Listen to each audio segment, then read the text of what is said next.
श्री चंद्रगिरी तीर्थ क्षेत्र पर नित्य प्रतिदिन शांति धारा एवं शांति विधान अपने परिवार की ओर से कराकर ऑनलाइन बुक कराकर सौभाग्य प्राप्त कर सकते हैं। एक दिन की शांति विधान की न्यौछावर राशि 2100 रुपये रखी गई है। क्षेत्र पर रुकने एवं भोजन की पर्याप्त व्यवस्था है। सभी के लिए सादर जय जिनेंद्र। ओम नमः सिद्धेभ्यः।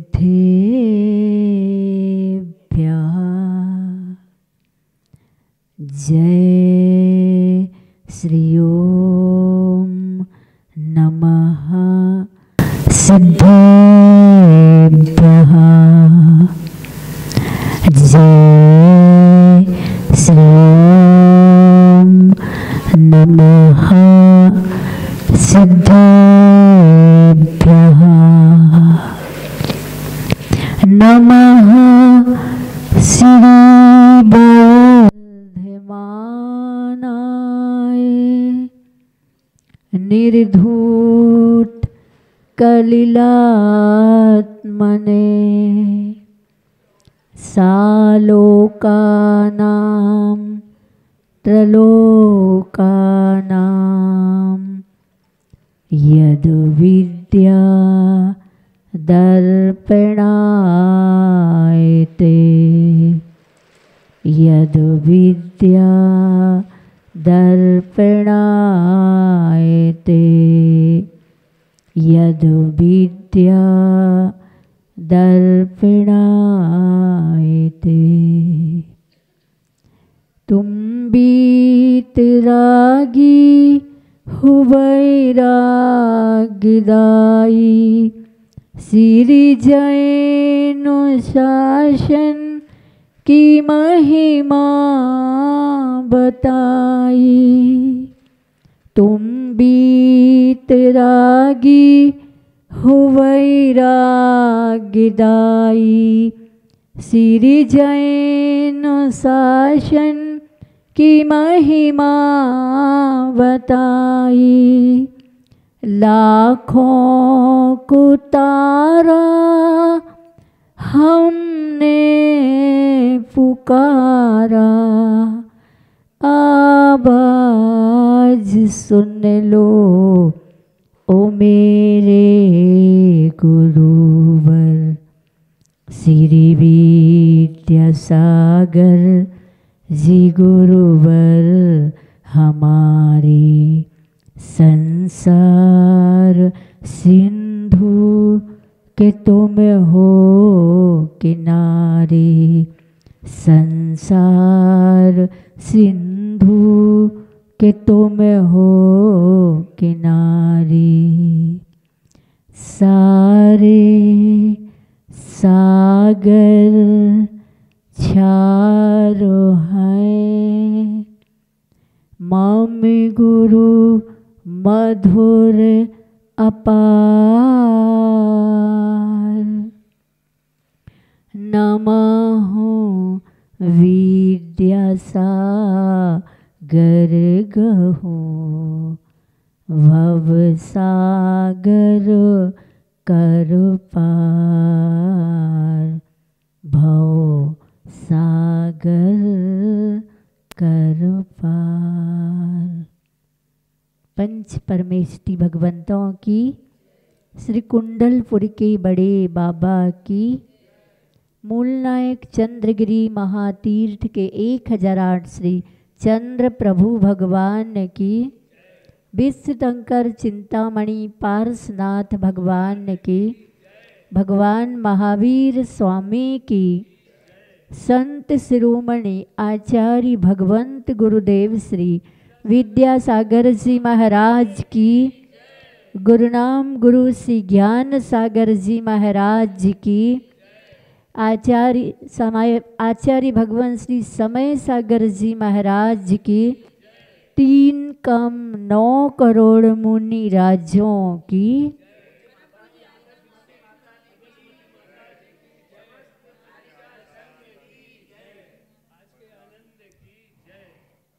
प्यारी प्यारी भव्य आत्माओं, गुरु वर्णम भक्ति निर्झर के गवाक्ष से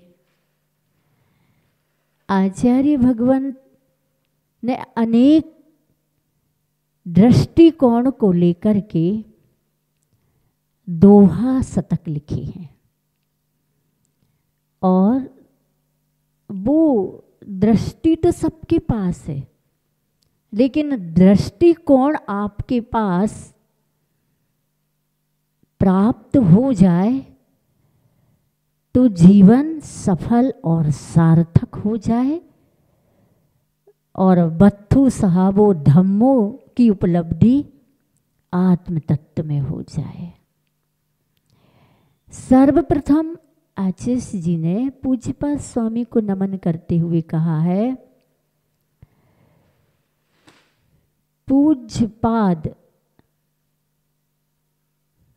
को नित नमो। पूज्यपाद के चरण में, पूज्यपाद गुरुपाद में प्रणाम हो सौभाग्य, पाप ताप संताप घट और बड़े वैराग्य। आचार्यों को नमन करने से पाप ताप और संताप घट जाए। नमन हो तो ऐसा नमन हो, लेकिन बात यही अटक जाती है, लोगों ने सिर्फ देखा देखी नमन किए हैं, और जब देखा देखी नमन किए हैं तो आचार्य जी का कहना है कि पथ न बदलती नदी कभी, जब तक मिले अनंत। मानव क्यों पथ बदलता, बन कर के हे संत। नदी कभी पथ नहीं बदलती, कितनी भी चट्टानें मोड़, लेकिन वो लक्ष्य बना लेती है तो वो सागर से मिलने का तो पथ नहीं बदलती, जब तक उसे सागर की वह अनंत राशि प्राप्त नहीं हो जाती है। पर ये मनुष्य कैसा है, संत बन कर के भी अपने उद्देश्य, अपने लक्ष्य, अपनी जो एक कहना चाहिए आत्म कल्याण की भावना है वो भी बदल जाती है। इसलिए आचार्य जी को ये भी कहना पड़ा, ऊधम से तो दम मिटे, उद्यम से दम आए, बनो दमी तुम आदमी। क्या? बनो दमी तुम आदमी, कदम कदम जम जाए। क्योंकि ये दोहा ऐसे दोहा है कि इनका दोहन करो। दोहन करोगे तो क्या मिलेगा? अमृत मिलेगा, सार मिलेगा, और जीवन में बत्थु साहबो धम्मों का अद्भुत द्वार खुलेगा।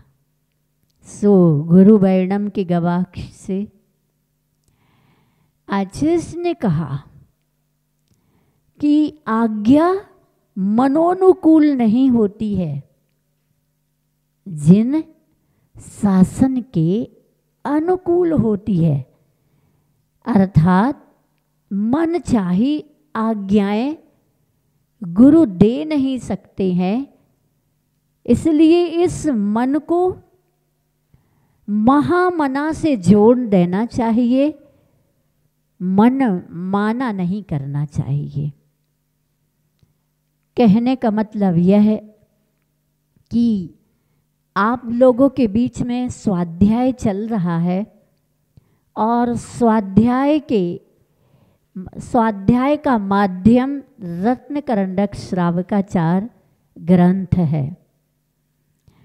रत्नकरंडक श्रावकाचार श्रावकों के आचार और विचार की गति से गंतव्य ले जाता है।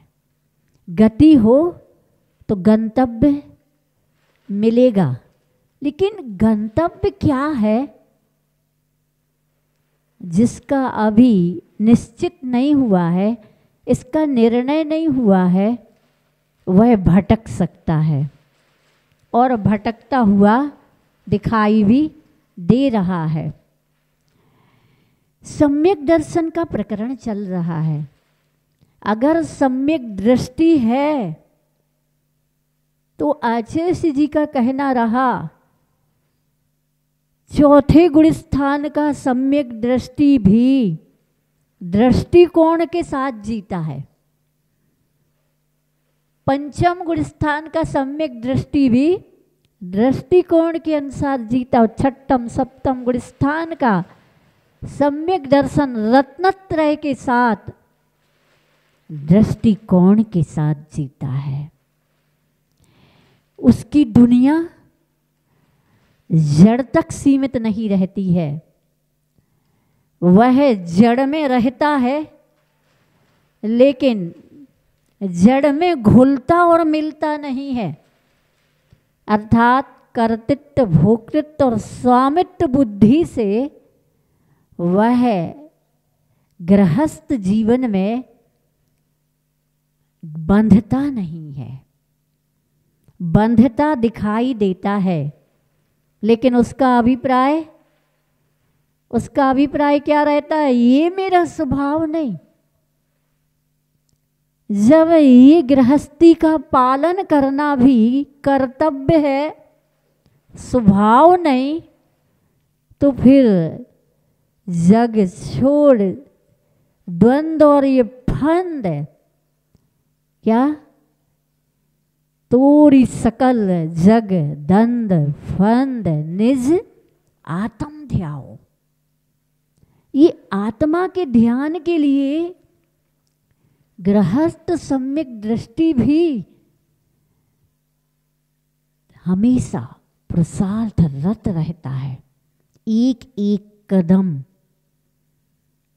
पाप का दमन करने का भावना से भर जाता है। एक एक पल वह गुरु ने हमें क्या कहा है, भगवान की क्या आज्ञा है, इसी विचार और सोच में वो अपने जीवन के भविष्य को बुनता है। ये तो आप लोगों ने सुना ही है, जैसा बोओगे, जो बीज बोया है वही तो फलेगा, वही फल देगा। ये अलग बात है कि पूर्व का अगर कोई पुण्य है और जैसे किसी ने दिया विष और बन गया अमृत, ये पूर्व पुण्य से है। इसलिए पुण्य और पाप के फल क्या कहें? हीरा कोयला हो जाता है और कोयला हीरा हो जाता है। पुण्य के उदय में कोयला हीरा बन जाता है और पाप के उदय में हीरा कोयला बन जाता है। सो आप सभी सम्यक दृष्टि हैं तो कोई अधिक पुरुषार्थ की आवश्यकता नहीं है। अपने जीवन को वैराग्य से भर दो। भले ही राग में रहो, लेकिन वैराग्य से भी भरे रहो। कैसे? अगर के कुछ निमित्त ऐसे भी मिले घरों में कि दिखाई दे रहा है गलत हो रहा है, लेकिन आचार्य कहते हैं बिना किए पत्ता नहीं हिलता है। तो कर्म का उदय हमारा भी तो है, जैसे को तैसा। ईंट का जवाब पत्थर से नहीं। ये सम्यक दृष्टि की विशेषता नहीं होती है, ये इसके अपोजिट दृष्टि वाले की विशेषता होती है। आचार्य का कहना सम्यक दृष्टि प्रयास करता है कि वह गलत को गलत दृष्टि से या गलत बोल करके टेकल नहीं करता है। वह तो क्या करता है, शांत रहता है, इंतजार करता है। किसका? जो जैसा करेगा उसको वैसा फल मिलेगा। लेकिन कुछ कुछ चीजें एक्सेप्शन में है। आचार्य की मूक माटी का उदाहरण हमने आपको कलश स्थापना के दिन दिया था। सज्जनता अगर दूषित होती है तो सज्जन आवेश और आवेग का प्रयोग करते हैं, क्योंकि अगर ना बोला जाए, ना कहा जाए तो सज्जनता दूषित होगी और दुर्जनता पूजित हो जाएगी। इसलिए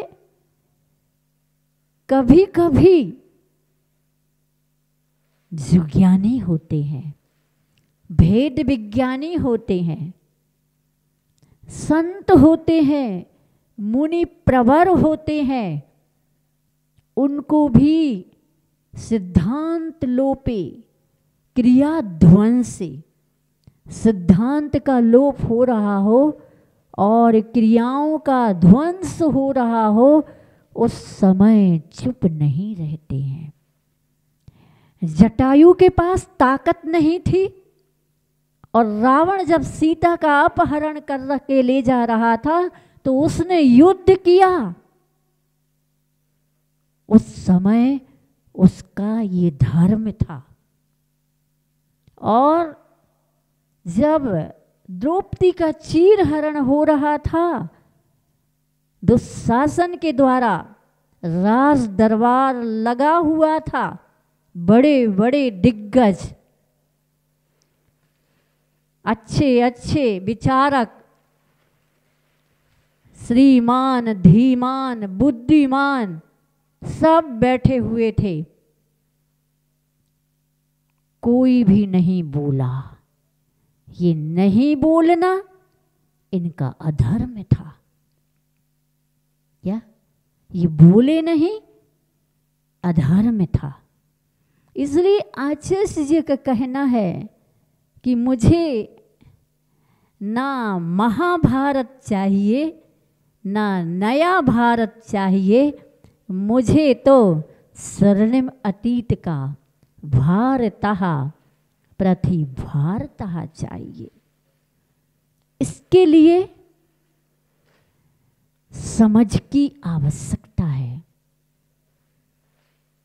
इसके लिए आचार्य जी कहते हैं इतिहास को पढ़ने की आवश्यकता है। और अगर इतिहास को पढ़ोगे तो इतिहास के पन्ने में यह भी आएगा। मुझे जब हम ललितपुर गए थे पत्राचार के समाधान के लिए और कुछ क्या कर सकते अपन लोग इस वार्ता के लिए, उसके बाद मुझे काफ़ी लोगों ने कहा कि माता जी क्या आपके इस प्रयास से आपको सफलता मिल जाएगी? मैंने कहा मुझे नहीं पता सफलता मिलेगी या नहीं मिलेगी। मैंने तो उनको वही जवाब दिया जो एक जंगल में आग लगने वाली स्थिति पर चिड़िया ने अपनी चोंच से समुद्र के जल को ला ला करके उस आग में डाला, और जब वहाँ के जंगल के प्राणी वर्ग और पक्षी वर्ग ने उपहास किया, अट्टहास किया, तब उसने जो जवाब दिया वो लाजवाब था। क्या लाजवाब था? आग बुझे ना बुझे, लेकिन मैं तो अपना प्रयास करूंगी इस आग को बुझाने का। इतिहास के पन्नों में मेरा नाम आग लगाने वालों में नहीं आएगा, बल्कि आग बुझाने वालों में आएगा। पर मुझे इतिहास के पन्नों पर नाम की अपेक्षा नहीं है। हमें इतिहास के पन्नों में हमारा नाम दर्ज हो, लेकिन हम तो उनके लिए जिनके लिए इस युग के स्वार्थी लोगों ने, लोलुपी लोगों ने, लोभ लालच में भरने वाले लोगों ने, यह ईर्ष्या करने वाले लोगों ने ऐसे तीर्थंकर तुल्य आचार्य भगवंत को भी नहीं छोड़ा। क्या आचार्य भगवंत को नहीं छोड़ा? उसके बाद स्यादवाद कथन यही कहता है, आचार्य जी के बहुत पहले के प्रवचन की कुछ पंक्तियाँ भारतः प्रति भारतः में निकली। सत्य तो सत्य रहेगा। क्या? सत्य तो सत्य रहेगा। असत्य कितना भी प्रयास करे सत्य को पराजित करने का, सत्य परेशान हो सकता है लेकिन पराजित नहीं हो सकता है। अन्याय चाहे लाख करो इंसाफ होकर रहेगा। कोयला चाहे छुपकर खाओ मुख काला होकर के रहेगा। विधि के विधान में देर हो सकती है, अंधेर नहीं। एक दिन दूध का दूध और पानी का पानी होकर के रहेगा। जो श्रावक कहलाते हैं, चूंकि कल प्रसंग चला था कि उन सागर के महानुभाव जिन्होंने इस प्रकार की जिज्ञासा की, एक ही संतोष नहीं है जिसने बाहर माइक से इस प्रकार की जिज्ञासा करके, वैसे अनेक असंतोषी विघ्न संतोषी दुनिया में हैं, लेकिन लोगों ने उसकी आलोचना की और उसके इस प्रकार की जिज्ञासा का विरोध किया। आचार्य जी बहुत अच्छी बात कहते हैं। क्या कहते हैं? पापी से नहीं पाप से घृणा करो आई आर्य, नर से नारायण बनो, यही है समुचित कार्य। ये एक सीमा है, लेकिन कहते हैं आचार्य जी का मूक माटी में ही कहना है, आशातीत विलंब के कारण न्याय अन्याय सा तो नहीं, लेकिन अन्याय न्याय सा प्रतीत होता है। यही हुआ है इस युग के साथ। और अगर युग नहीं चेता तो आगे भी इसी प्रकार से होता जाएगा। चूंकि मैं आप सबको ये कहना चाहती हूं कि ये जो लोगों ने प्रयास किया है, यह विरोध का जो प्रदर्शन हुआ है, ये सम्यक दर्शन का कारण बने और इस युग को सच्चाई का एहसास होना चाहिए। सच्चाई के एहसास का मतलब, वैसे तो सच्चाई छुप नहीं सकती, कयामत के उसूलों से सुगंधी आ नहीं सकती कभी कागज के फूलों से। संतोष जी ने अगर घर से और कक्ष से क्षमा मांगी है, नहीं, जिस चैनल से जिज्ञासा रखी है उसी चैनल से क्षमा मांगनी चाहिए। और उतने ही लोग खड़े हो करके हैं, जितने स्टेज पर थे उनके सामने, और स्पष्ट करना चाहिए कि ये आपके दिमाग का दीमक था कि किसी और के दिमाग का दीमक तुम्हारे भीतर घुसाया गया। ये स्पष्ट होना चाहिए, अन्यथा जिन शासन को सुरक्षित कोई भी नहीं कर पाएगा। ना अशोकनगर में बैठे महाराज कर पाएंगे और ना ही जबलपुर में बैठे आचार्य महाराज कर पाएंगे, क्योंकि भले ही दुनिया बहुमत से पूजती हो और बहुमत से चलती हो, लेकिन आचार्य जी का एक बार कहना था, असत्य की भीड़ हो सकती है,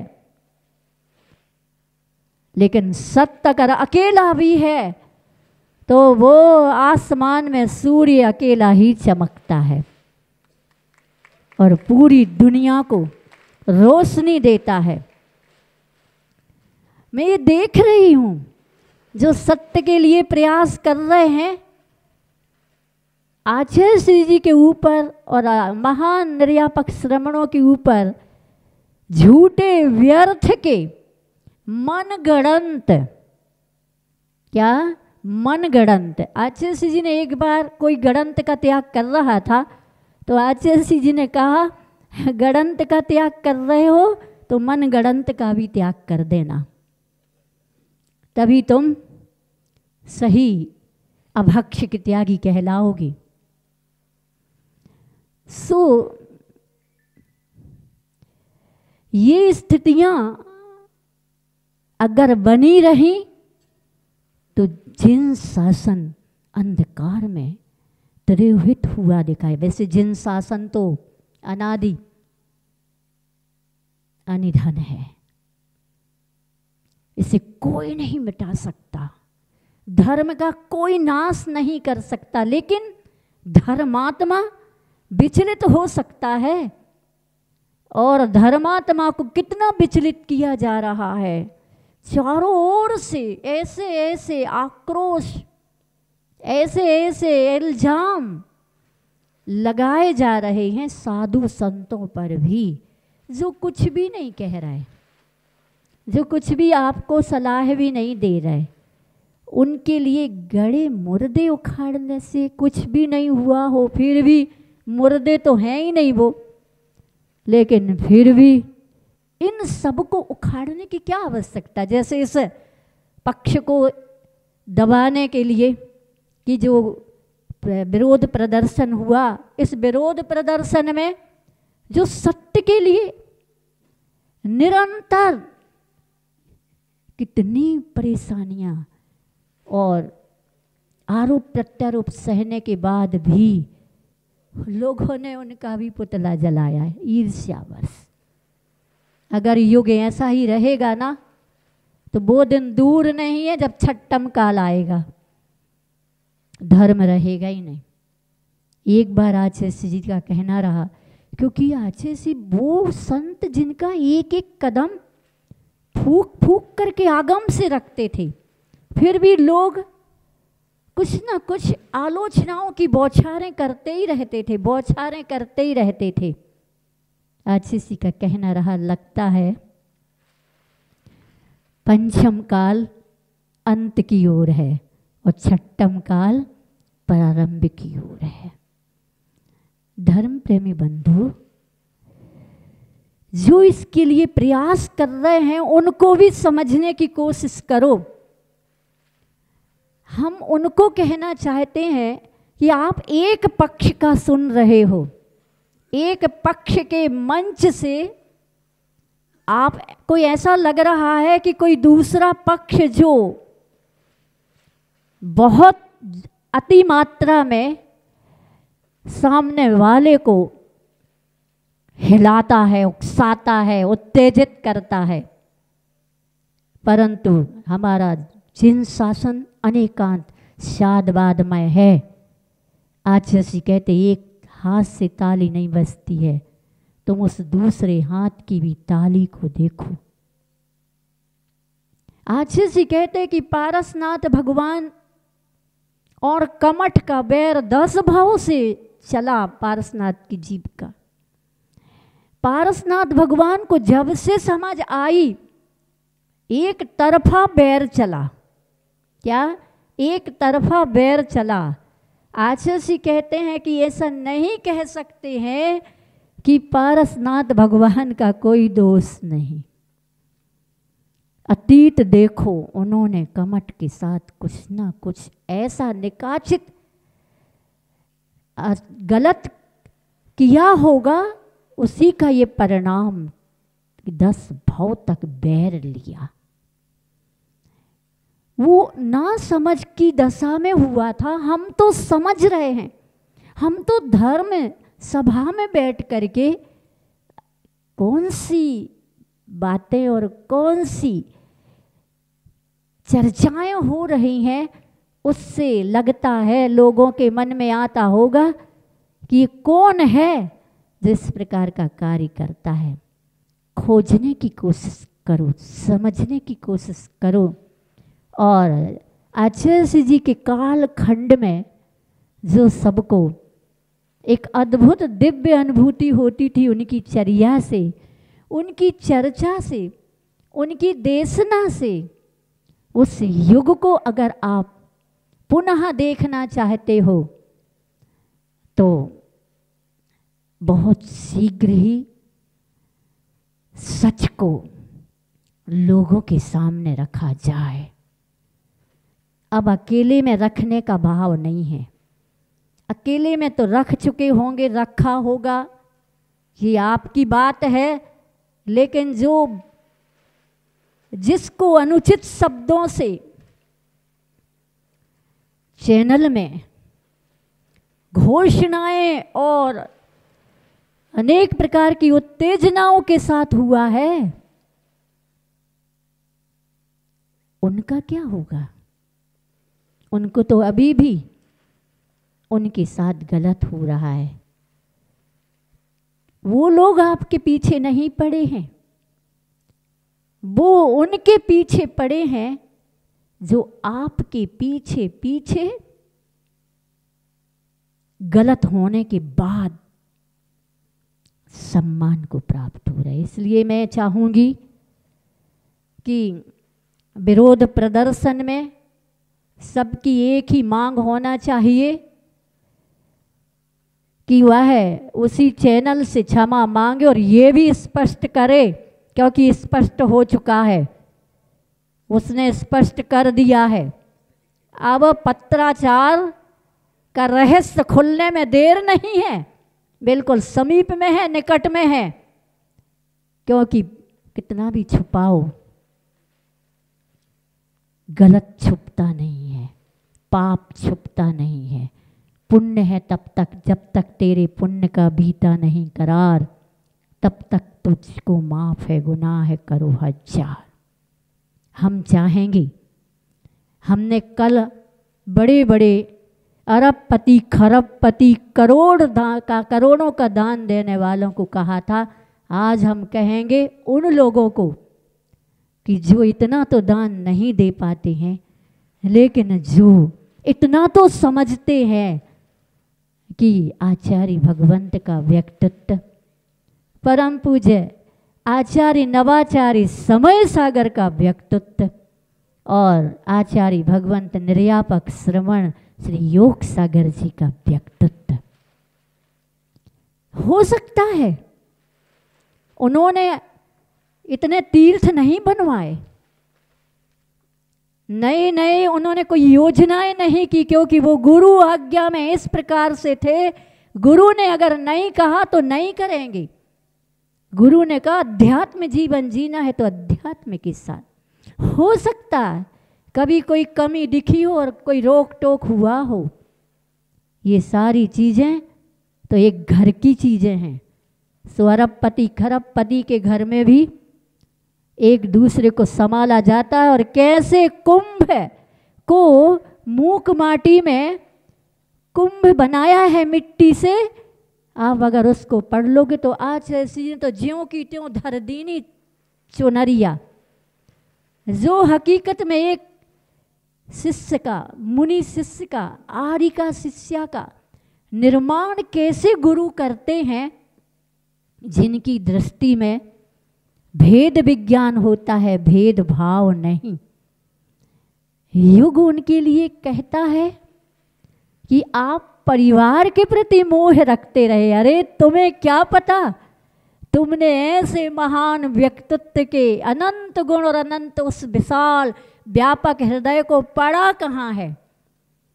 तुम तो तल स्पर्शी बन ही नहीं पाए, तुम तो तट स्पर्शी भी नहीं बन पाए। जिनकी दृष्टि में ये नजर आया, अरे उनकी दृष्टि में जब कभी सदलगा नहीं गए, दक्षिण नहीं गए, हमें जब आचार्य जी ने गृहस्थ जीवन का जन्म जहाँ का है वहाँ का चातुर्मास दिया, हमने आचार्य जी कहा कि हमें नहीं चाहिए और एक ही जगह का दिया। हमने कहा आचार्य जी से मुझे नहीं करना उधर, आप मुझे दूसरी जगह का दीजिए।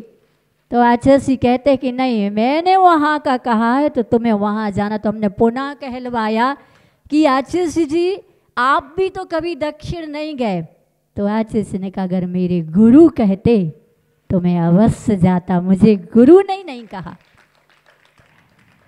दूसरी विशेषता मैं बताना चाहती हूँ कि आचार्य श्री जी का व्यक्तित्व वो व्यक्तित्व है यही जो आज श्रेष्ठ साधु बन करके जो बाहर प्रभावना कर रहे हैं। ये लोग आचार्य जी के बीच में बैठ करके बहुत ऐसी कौतूहल की भी चर्चाएं करते थे। आचार्य जी जब आपके मन का उत्तर नहीं मिलता है किसी प्रश्न का, जिज्ञासा का, तो आप घुमाते हैं। तो आचार्य का सुनो, मैं ऐसी वैसी कंपनी का नहीं हूँ, मैं आचार्य ज्ञान सागर जी की कंपनी का हूँ। जब तक आगम से मुझे संतुष्टि नहीं मिलेगी तब तक मैं घुमाता रहूँगा। और आप घूमोगे जितना, किसमें घूमोगे? कहते हैं कि जितना पीपल को जितना घिसो उसमें उतना ही रोग क्षय करने की ताकत आती। तुम जितना चिंतन करोगे, मंथन करोगे, गहराई में जाओगे, आपको सार मिलेगा। इन सबको पढ़ाया है आचार्य जी ने। अकेले शास्त्र ही नहीं पढ़ाया है बल्कि जीवन में भी मूलाचार और समय सार को जीवंत करके उनको जीवन दिखाया है। ऐसे महान आचार्य के लिए युग कैसे सह रहा है, कैसे सहन कर रहा है यह युग, आश्चर्य है। यही पंचम काल हुंडाओ सर्पिणी काल। और हुंडाओ सर्पिणी काल की विशेषता है कि जिन्होंने जो तुम्हें जीवन देते हैं, पालन पोषण करते हैं, 9 वर्ष तक गर्भ में रखती है वह माँ और पिता, बड़े होकर के अपने हाथ में जब जॉब आ जाती है और पिता से भी बढ़ कर के आप पैसा कमाने लगते हो तो आपकी आंखों में पिता पूज्य, आदर, सम्मानीय नहीं रहता है। वह भी आपके कटु कठोर शब्दों का सहन करने वाला हो जाता है। इसलिए बुरा तो लगेगा, लेकिन आचार्य कहते हैं कि जिसे आचार्य कहते कि सच तो कटु होता ही है, कड़वा होता ही है, अब सच तो कहना ही है।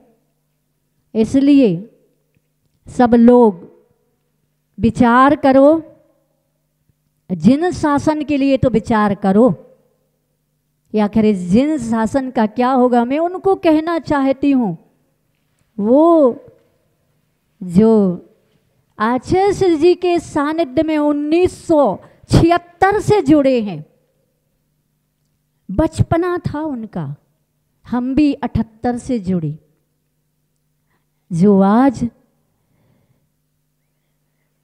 अगर वो चाहें तो न्याय का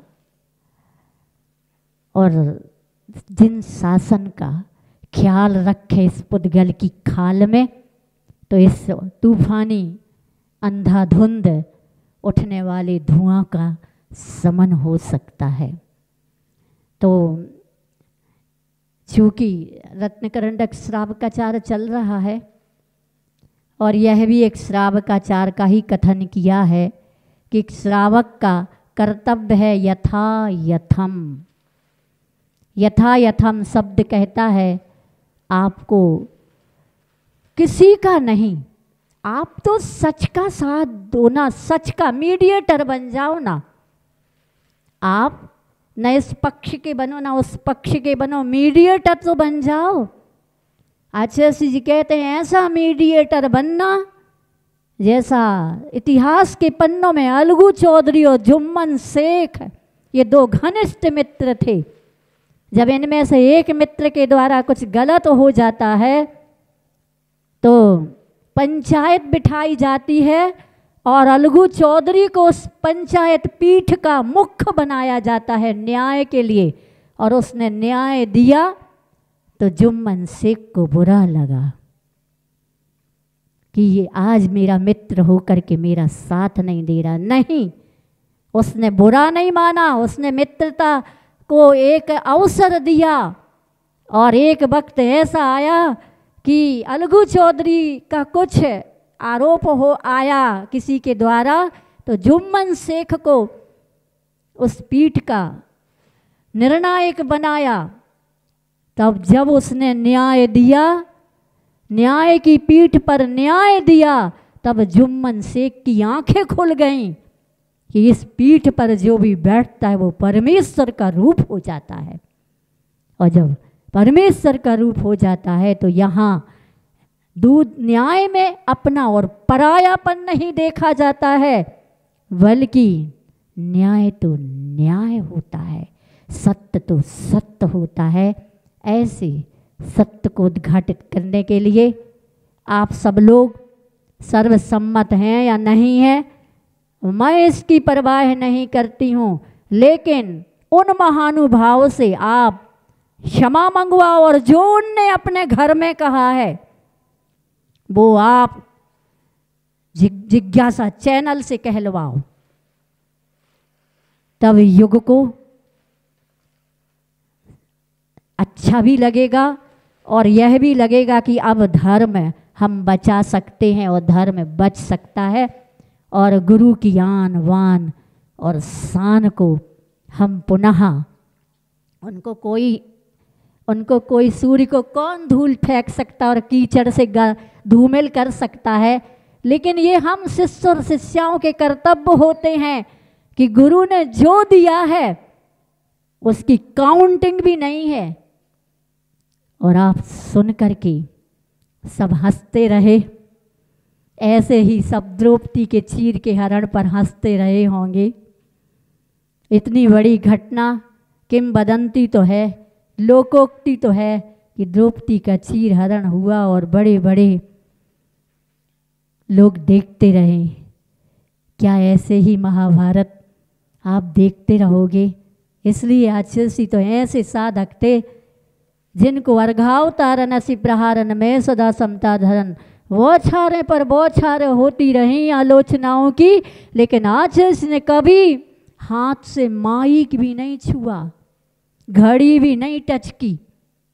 माइक साथ दे रहा हो ना दे रहा हो, ऐसे महान व्यक्तित्व जिनके जन्म के बाद जब वो थोड़े समझदार हुए घर में, तो खेत में दूसरे के खेत का मिट्टी का ढेला आ गया, तब वो अपने मित्र से कहते हैं इस ढेले को, मिट्टी के ढेले को उसी खेत में डाल दो। उनने कहा क्या जाता है इतना ही सा तो ढेला? उनने कहा नहीं, ये ढेला कल हमें खेत के समान चुकाना पड़ेगा। जब ऐसे महान व्यक्तित्व विद्याधर का था, फिर आचार्य विद्यासागर के व्यक्तित्व को कौन हिला सकता था?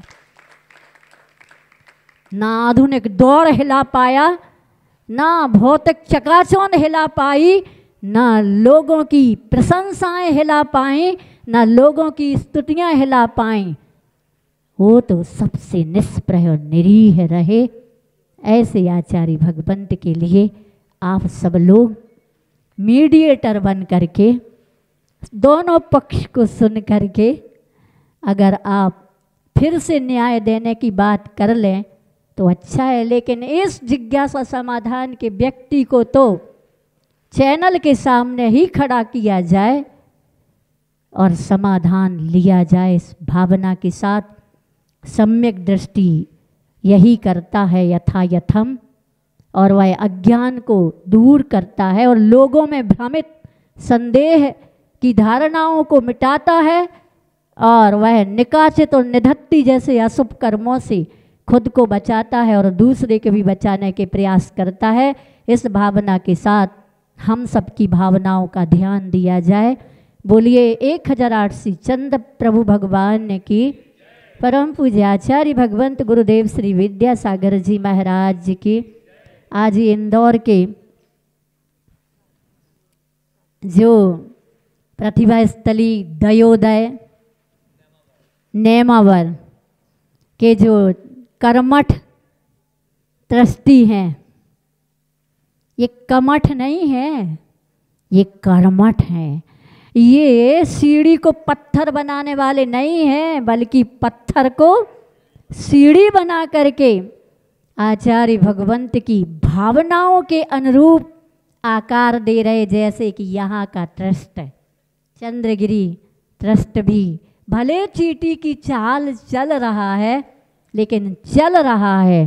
काश मैं इस युग को यह भी कहना चाह रही थी, एक सबकी ललक और एक झलक और एक प्यास इसके लिए होती, कोई जिज्ञासा इसके लिए होती कि भगवान ऐसे महान आचार्य भगवंत का समाधि स्थली पानी की बौछारों में कैसे हम देख सकते हैं। जब नेमावर में पानी की बौछार आई तो लोग आचार्य जी जब सामायिक कर रहे थे, पानी की बौछार उनको भिगो रही थी, तो आचार्य जी तो अपने आत्म ध्यान में थे। लोगों ने आकर के उनको पाटा सहित कक्ष में रख दिया। आचार्य जी ने कहा तुमने मेरी निर्जरा कम कर दी। जब ये लोग इतने आचार्य जी के प्रति समर्पित थे और ऐसे एक एक पल उनको देने के लिए लालायित होते थे कि गुरु हमें कुछ तो कहें, ऐसा एक एक व्यक्ति अगर सच के लिए आवाज उठाता है, होगा क्या होने हैं, क्या हुई है, क्या होना और क्या हुई है। अगर महात्मा गांधी भी यही सोच के बैठ जाते तो आज आज़ाद देश की आज़ादी का अनुभव नहीं कर पाते। किसी ने कहा कि तिरंगा का अपमान हुआ है, तो मन चले लोग, कुछ अज्ञानी लोग कहते आधा मीटर कपड़ा ही तो, क्या आधे मीटर कपड़े का ही तो, अरे और ले आए हैं कपड़ा। ये आधा मीटर कपड़ा नहीं, ये देश की अस्मिता का सवाल। ऐसे ही अगर आचार्य को कह दिया तो क्या हुआ? नहीं, आचार्य जी धर्म की जिन शासन की अस्मिता ही नहीं, पूरे जिन शासन थे, इसलिए कैसे कह दिया। कहने वालों पर एक्शन तो होगा। और गुरु जी भी और तो कुछ नहीं बोले थे, लेकिन उन लोगों को, सागर के उन ट्रस्टियों को ये कहा था, बस एक ही शब्द कहा था, सच। सच तो सामने आना चाहिए। सही बात है। जिन्होंने इतना प्रयास किया जिन शासन के लिए, कभी, क्योंकि आचार्य कभी कभी कहते थे, मैं गुरुजी से कहता हूँ मेरी कॉपी चेक कर लेना, और अगर कम नंबर हुए तो मैं कहूँगा पुनः चेक करो, क्योंकि मैं एक पल के लिए भी हटके नहीं चल रहा हूँ आगम से, न गुरु आज्ञा से। उन्होंने गुरु साहित्य को क्या, गुरु को ही जिया है, और ऐसा जिया है कि युग में कोई अद्वितीय मिसाल गुरु ही रहे हैं। और आज उनके अनुकरण करने वाले आचार्य समय सागर जी, जो कहते हमें अपना कोई नया प्रोजेक्ट नहीं, ना उनको किसी की चुनौती से मतलब है, ना किसी के चुनाव से मतलब है। वो तो कहते गुरु जी के जितने अधूरे प्रकल्प हैं उनको पूरा करना है। ऐसे नवीन आचार्य महाराज जो गुरु आज्ञा को निरंतर हृदयंगम करके शांत हैं, प्रशांत महासागर जैसे, कोई लहरें नहीं हैं। ऐसे जिन शासन के उत्तरदायित्व को अपने कंधों पर संभाल करके चलने वालों को चुनौती देता है वो एक असहयोगी, और ऐसे धर्म सभा के स्टेज से चुनौती दे रहा है कि अब हम समय सागर जी से के पास जाकर के कहेंगे ये चाणक्य नीति और है चाणक्य और गणधरों का ये जो क्या कहता है, बीच से ऊपर उठो, वो किसी के बीच में नहीं है, वो तो जलते भिन्न कमल है। इसलिए ये बातें भूल नहीं पा रहे हैं। तुम भूल जाओ तो भूल जाओ, लेकिन हम नहीं भूलेंगे, हम आरिकाएँ भी नहीं भूलेंगे और मुनि महाराज भी नहीं भूलेंगे। एक एक महाराज को आचार्य जी के किए हुए उपकारों को याद करना है। और अगर तुम सच्चे मायने में याद करते हो तो अब क्या होना चाहिए, अभी इसका अंत होना चाहिए इन सब चीज़ों का। और अंत के लिए क्या किया जाना चाहिए, उसके लिए पुनः बैठ करके एक स्थान पर वार्ता होना चाहिए। इसी भावना के साथ बोलिए भगवान महावीर स्वामी की जय। जा वाणी के ज्ञान ते सूझे लोकालोक, सो वाणी मस्तक धरो सदा देत हो ढोक। हे जिन वाणी भारती तो ही जपो दिन रैन, जो तेरी शरणा गहे सो पावे सुख चैन। देव भजो अरिहंत को गुरु सेवा निर्ग्रंथ, दया धर्म पालो सदा यही मोक्ष का पंथ।